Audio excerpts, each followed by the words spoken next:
on this beautiful Memorial Day weekend. Thank you so much for coming. I appreciate you being here. Welcome to our online audience. Welcome you as well. So, you know, it's funny. Today I was kind of wondering how to proceed. Sometimes I give a talk, and sometimes we have a discussion.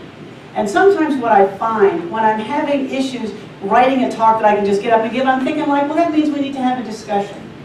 So as we talk about heroes today, if something comes to your heart, if I ask you a question and you have a thought, just say it.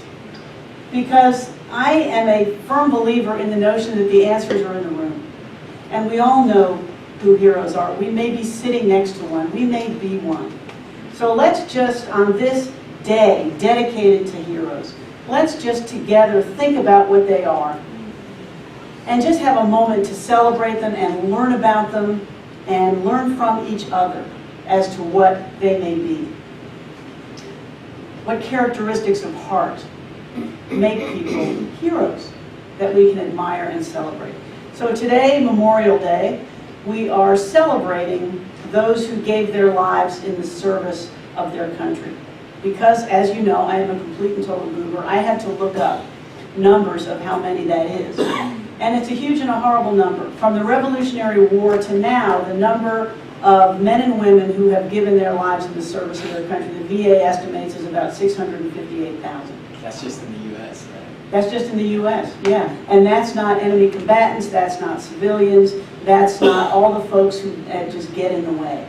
That's the number of our military men and women who gave their lives in the service of their country. So today, what do?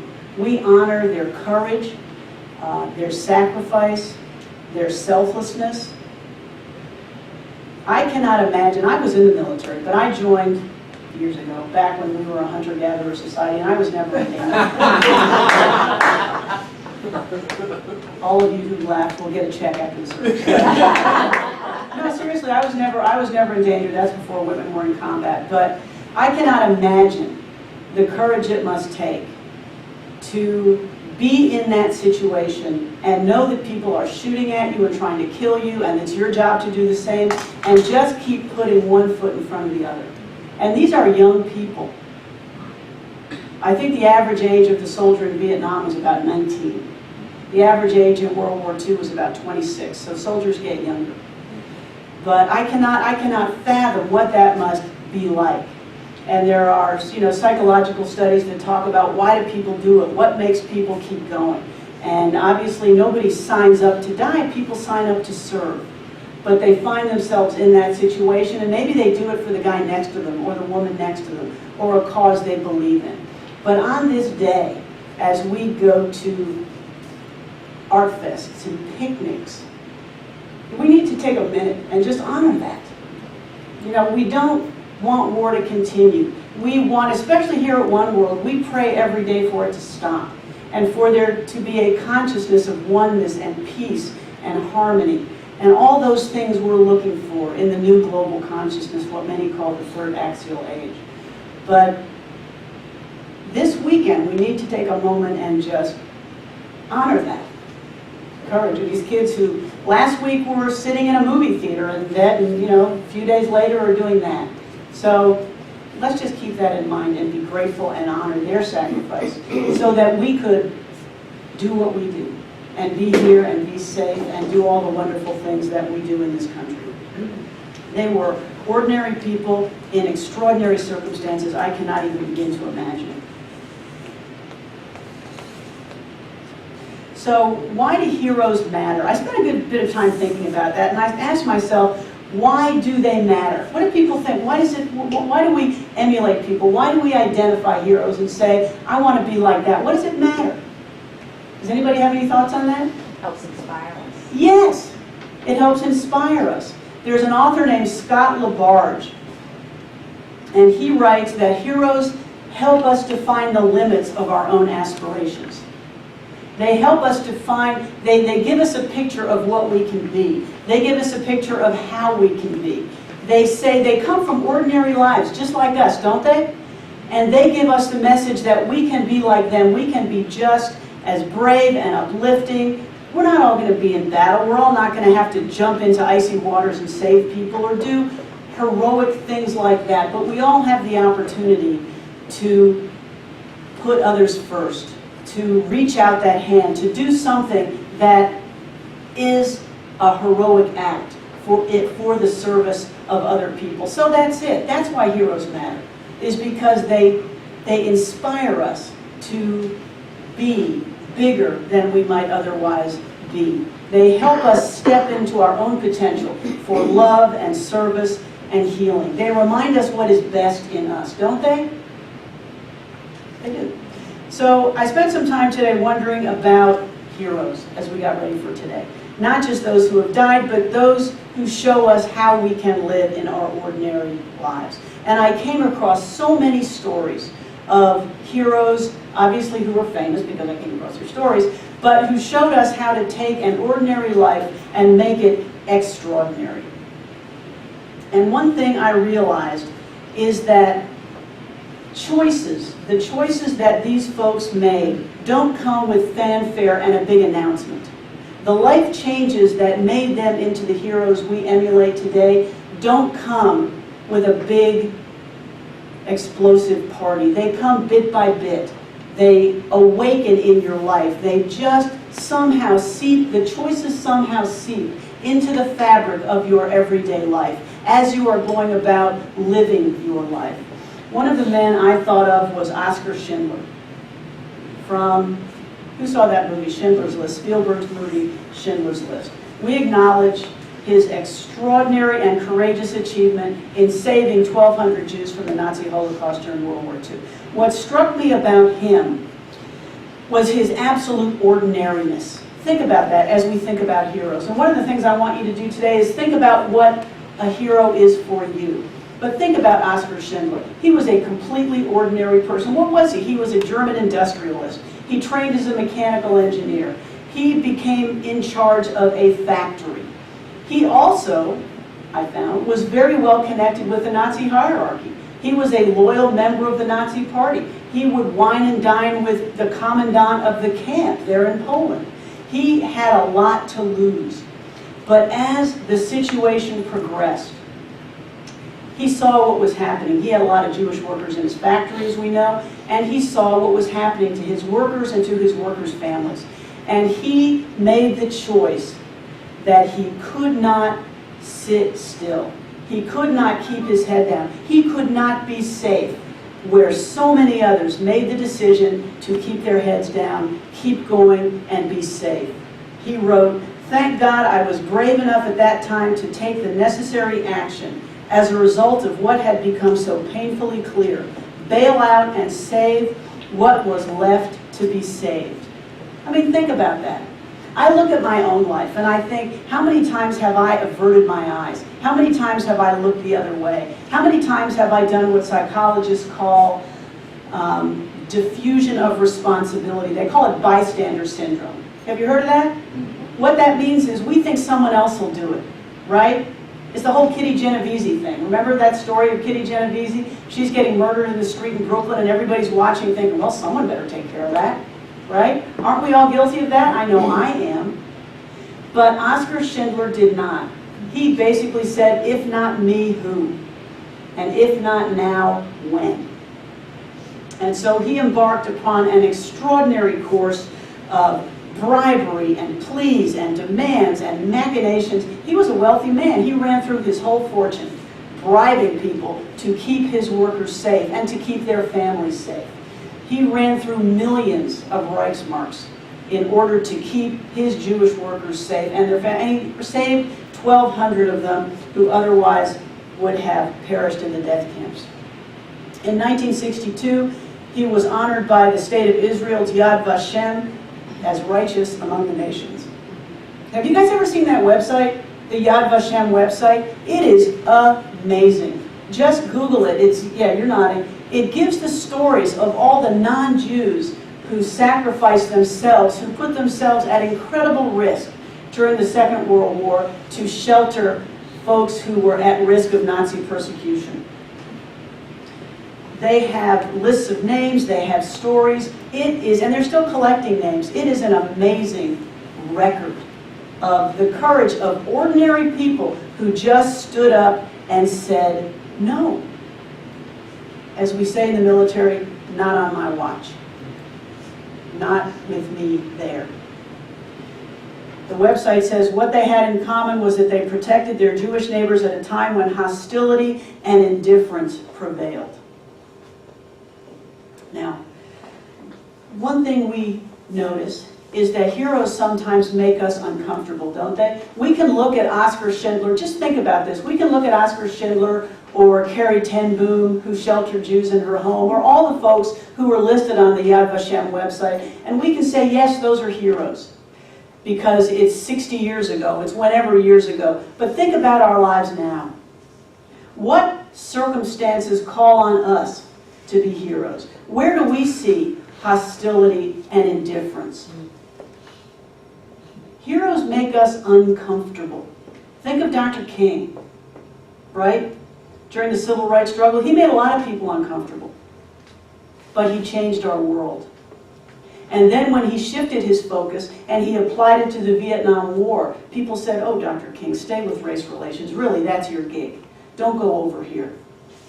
His job was, as John Lewis said, to get in the way. And whenever he saw injustice and indifference and human suffering, he stood up and he got in the way because he had no choice.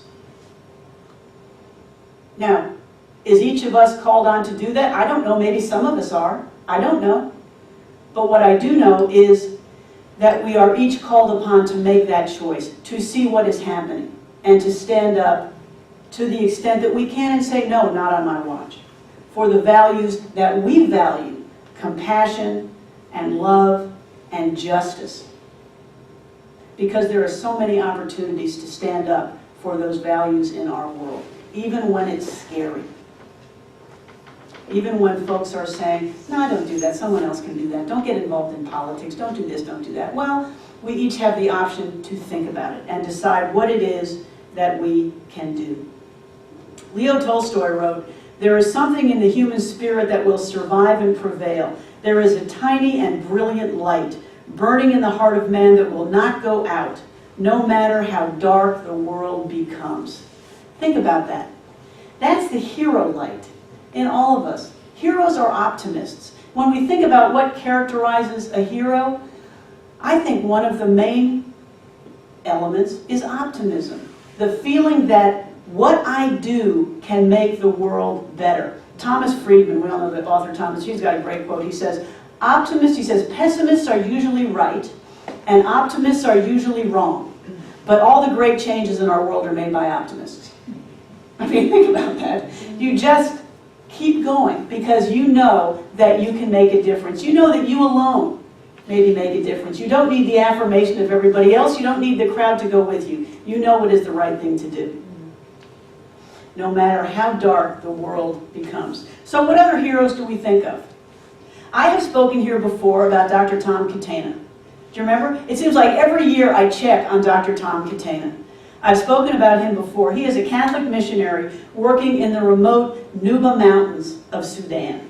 Since 2011, there's a civil war been going on between the Sudanese government and the Sudanese People Liberation Army North, seeking more determination, more resources, more rights, more food, more water, more things that they need in order to have a decent life. Economic improvement for the people of the area. The Sudanese government has killed countless men and women and children in their efforts to put that rebellion out. Many children die after stepping on landmines or playing with devices that turn out to be explosives. These are children just out to play. Dr. Tom has defied the ban on foreign medical aid, and he remains one of two doctors. At times, he's the only doctor based in the Nuba Mountains for a population of over 500,000 people. You can get on, you can Google him. As a matter of fact, in 2017, he won the Aurora Humanitarian Award, which is so cool. He got $100,000 and he gets to give $1 million to three different organizations. But his heroism and his sacrifice were recognized, and that's a wonderful thing. He's been there since 2008. His equipment is limited. He says he's practicing Civil War medicine, but it's better than nothing. He survives carpet bombing. He survives shrapnel. People walk 7 miles to get to his clinic. He sees 400 patients a day. He earns $350 a month. And he does it because he thinks that is where he is meant to be. His hospital typically has over 300 patients in it. One of the rebel leaders, who's a Muslim, says simply, he's Jesus Christ. And they say, why? And the leader said, it's because Jesus healed the sick, made the blind see, and helped the lame walk. Something Dr. Tom does every day. He says his greatest reward is the peace he gets from helping people in need, and he would not be anywhere else. Think about that. Think about the courage and the faith and the persistence that drives someone to do what he does. He said in a recent interview, my inspiration to serve is based on the directives given by Jesus in the Gospels. He directed us to serve the least of his brothers and sisters, and sell all you own, give the money to the poor, and follow me. He says, I take these literally and I do my best to follow them. That is one of my heroes. That inspires me. That leads me to know that I can do things I don't think I can. Right? And it's not maybe that I can do that, but it's that I can take the next step. That when I'm afraid and I'm in doubt, or people say my idea won't work, I can do it. I can look at someone like Dr. Tom and I can say, no, I can make a difference, right? Just by looking at that example. So we have heroes closer to home, don't we? What heroes can you think of? I can think of all those young people who were standing up to end gun violence, right? Who stand up and say, no, it is enough. You're not doing it, I'm doing it. I may be 17, maybe I can't vote you out, but I can talk to you. I can say no. What other heroes do we think of? One of the things that author Scott Barge talked about is he talked about how our society seems to be losing touch with heroes. There's an outfit called the Barron Youth Hero Prize, I think they call it. And they did a survey. It's the Barron Prize for Young Heroes. A few years ago, they did a poll of American teenagers. And they found that only half could name a personal hero. Spider-Man and Superman were named twice as much as Gandhi, Dr. King, or Abraham Lincoln. Think about that. When you ask your kids who their heroes are. Now, why is that? I think it's because, and I want to know what you think, I think it's because we don't tell their stories enough. Because we're cynical. Because we think we don't have to worry about heroes, perhaps. Because we just don't say, look at that amazing thing. Look at that courage. Look at that selflessness. Let's talk about that. We don't talk about heroes among ourselves, and maybe we don't even do it to our kids. But why would Spider-Man and Superman be up there? What are we teaching our kids? We are teaching them that to confuse celebrity with heroism and cheap success with real value.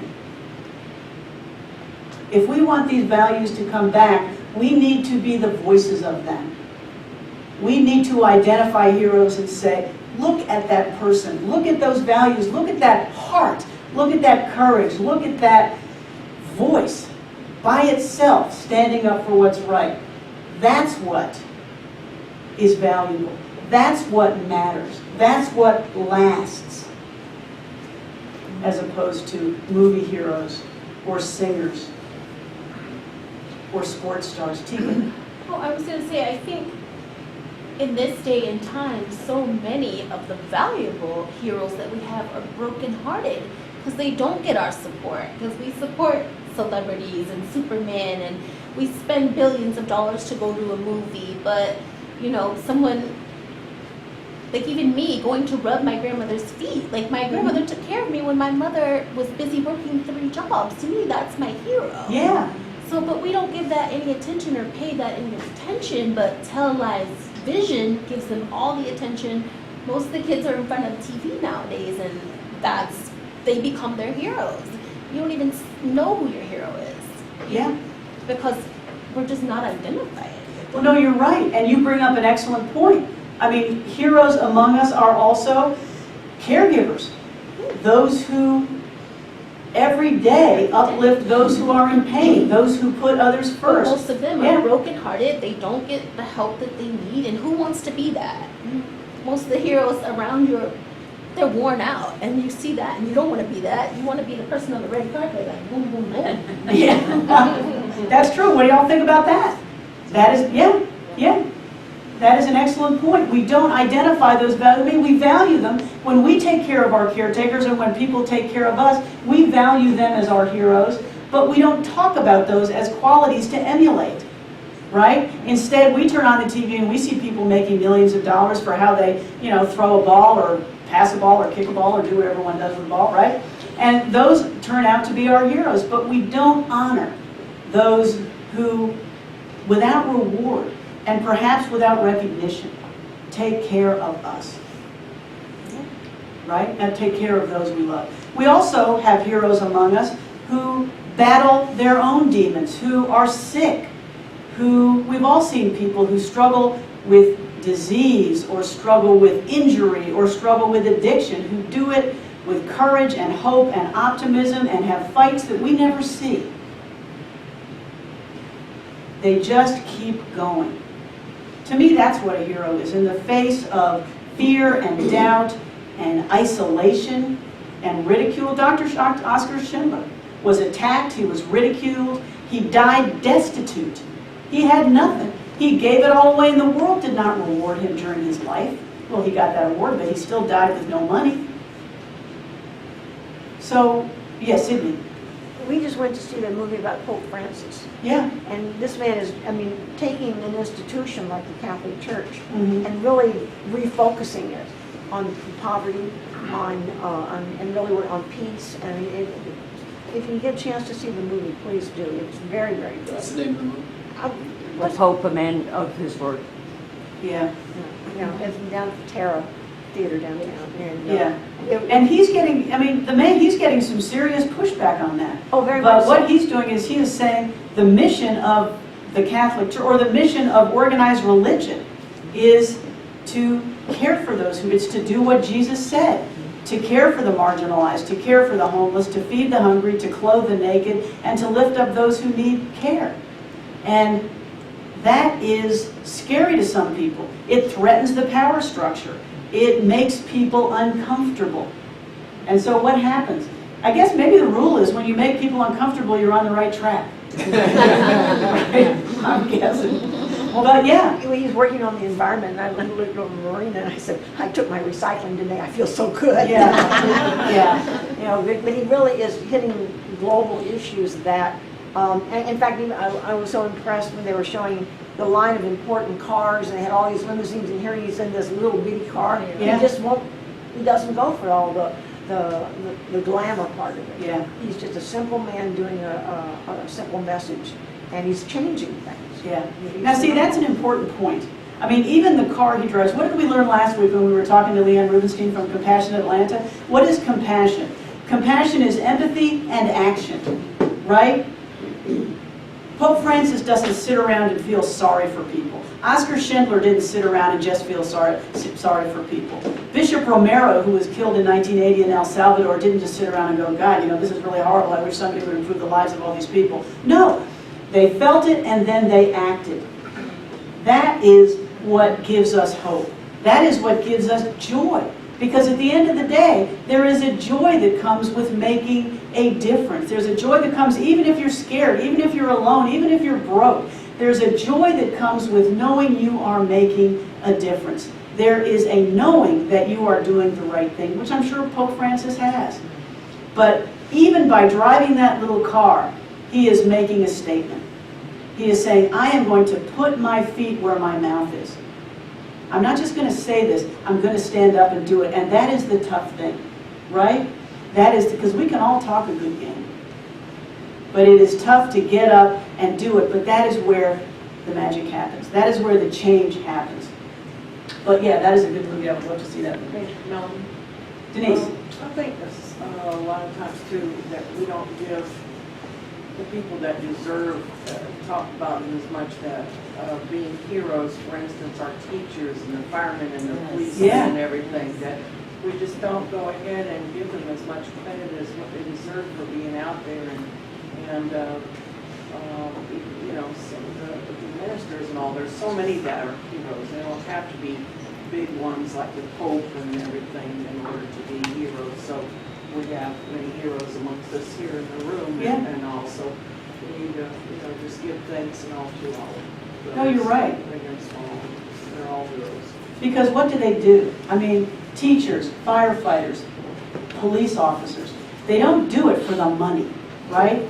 They don't do it for the recognition because they don't get that, right? Sometimes heroism means that you take the steps you need to meditate and you improve the lives of those around you without hope of recognition, without anybody noticing. What do they say about character? It's how you act when nobody's looking.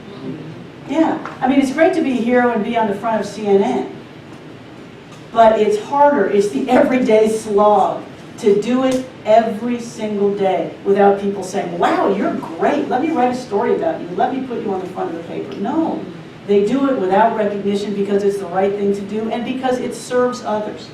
So you're exactly right, we do need to be grateful for them. And we need to tell them we're grateful for them. Yeah, which I'm sure you do. Yes. Yeah. So what are some characteristics of heroes as we think about that? And again, one of my points in talking about this is we can all take these characteristics and use them. We can all take these characteristics and be them, right? Not all of us are going to be in a situation where we see somebody drowning and have to jump in and save them. As I was reading this, I was reading a story about a guy who did that. He was an Armenian fin swimmer. Okay, this is not a test, but if you know what a fin swimmer is, raise your hand. I didn't. A fin swimmer is somebody who swims underwater for long distances. Okay, with a pipe or something to breathe through. Anyway, this kid was about 23 years old and he was practicing for the next, he had a huge future in this sport, and he was practicing for this next event, and he was in the city of Yerevan in Armenia, and he saw a bus, a city transit bus, go into the Yerevan lake. And there were about 90 people on the bus, all of whom were going to die. And so he jumped in, he made 40 trips. He called it 25-second a life. And he made 40 trips down to that bus, broke a glass, saved 20 lives. In the meantime, he was grievously injured. He was in the hospital for a month, and he lost the ability to compete in the future. His name was Shavarsh Karapetian. And he said, anyone can find himself in a place where somebody needs help, and more than once, too. He kept going back and back. The main thing is to remember what makes you human. What makes us human? I thought about that.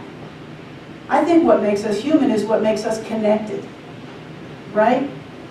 Remembering that we are human is going to get rid of that bystander syndrome. It's going to say, I am connected to you. We are made of the same stuff. And I am not going to walk by as you suffer. I'm not going to sit here and expect someone else to step in. As we remember what makes us human. It comes down to that. It just comes down to that. We don't all have that opportunity. I like to think if we did, one of my personal heroes, well, I have, I'm very lucky because I live with a lot of heroes. One of my heroes is my son Nick, that many of you know. My son Nick he's 28. I can't call him a kid anymore. I have to call him a young adult or it gets ugly. But he was born with Down syndrome, and he had cervical fusion surgery when he was about 12 or 13. His neck started going sideways and it just went completely downhill. But he was in a halo for 6 months, and he got pressure sores, and he was paralyzed twice, so that we waited for 3 weeks to just watch him move his finger. And he walks very differently now than he did when he was younger, before he had these. But I have never heard him complain. Every day he is in pure joy. Every day is, as he says, fabulous. For those who don't speak Nick, that's fabulous. He is a beacon of light and hope and courage. I cannot imagine what that kid has been through. He still has the scars from the pressure sores, from the bolts in his head, which they replaced without anesthetic. I cannot imagine what that kid has been through. But the courage that he showed, and the fact that he kept going. and that he welcomes every day and celebrates every day. Getting ready for this, I remember, I have never heard that kid complain. Never. That is a true hero, and I'm so privileged just to know that. So we all live around heroes. We all see people shine in difficult and challenging circumstances. Yeah, Melanie, I'm sitting here right now looking at my hero, and I have to acknowledge that we had a need in this congregation, a minister left, and you stepped forward, you said yes. And to do that, you have had to commit, you have had to dedicate, you have had to learn, you have had to grow. And you put the action behind the need. So thank you for being my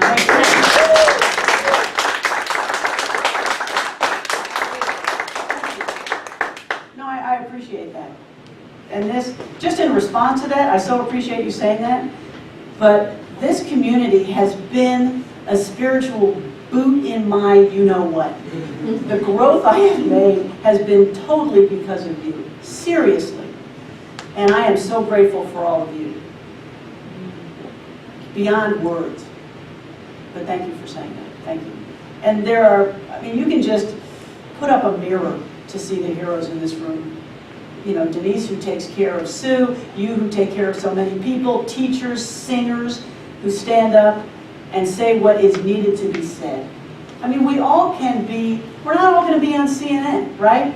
But we can all do something. We can all make the choice to show that largeness of heart and character that lifts other people up. We can all take our vision that life can be better and reach out our hand and make it happen in the lives of others. So what are some characteristics of heroes? That's one. A vision that life can be better. Even when the cynics surround us and people say, no, just, take care of yourself, someone else will do it. You say, no, that's not me, not on my watch. I'm going to stand up and make life better. A commitment to service. Courage. And what's the source of the word courage? Heart. Acting from the heart. Right? Just letting your heart tell you what is the right thing to do when you are faced with a challenging choice. Listening to your heart can be scary, but it will always tell you what is the right thing to do.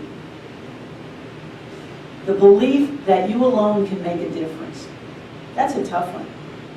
Because sometimes we wait for a big gang to come with us, don't we? I don't know if it was Ambrose Bierce, but I think it was Ambrose Bierce who said, just because 50,000 people believe something doesn't mean it's right. Right? We know what's right. We know the values that we espouse, that we teach. Compassion and kindness and love. And we know where they take us, right? What do they say about religion? If it leads to fear and hatred, it is not God. If it leads to love and compassion and kindness, whatever it calls itself, that is God. That's not hard. It's challenging for me to get up here as many weeks as I do and try to just frame that in a different way. I feel like standing up and saying, be kind, love each other, let's go have coffee. Or let's listen to John. That's it. How many ways can you say it? That's what we do. It's not hard. It's not rocket science. We can all do it. We just hold each other close, remembering we are all human. As Ram Dass says, we are all just walking each other home. That's what we do. We all just walk each other home.